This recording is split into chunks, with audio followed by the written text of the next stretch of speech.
शिव भजन। ए भोले बाबा सुतले रहबा मोर दुख हरबा काहे ना।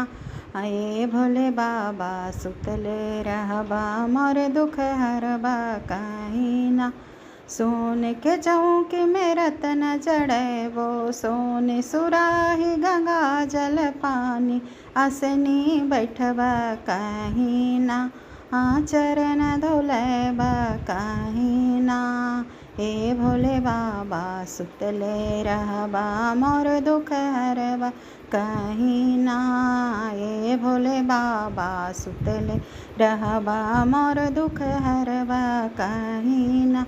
108 पुला हरवा गुथैबो, सोने के प्रात में छापन में बा, भरबा पेनबा काहे ना। भोगबा खैबा काहे ना। ए भोले बाबा सुतले रहबा मोर दुख हरबा काहे ना। ए भोले बाबा सुतले रहबा मोर दुख हरबा काहे ना। लौंग इलायची के बिरबा लगैबो, कंचन थाली कपूर के बाती, बिरबा चढ़बा काहे ना।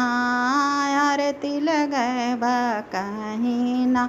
ए भोले बाबा सुतले रहबा मोर दुख हरबा काहे ना। ए भोले बाबा सुतले रहबा मोर दुख हरबा काहे ना।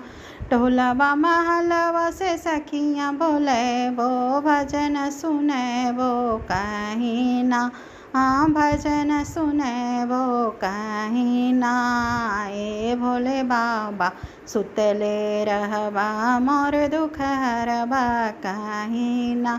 ए भोले बाबा सुतले रहबा मोर दुख हरबा काहे ना। हर हर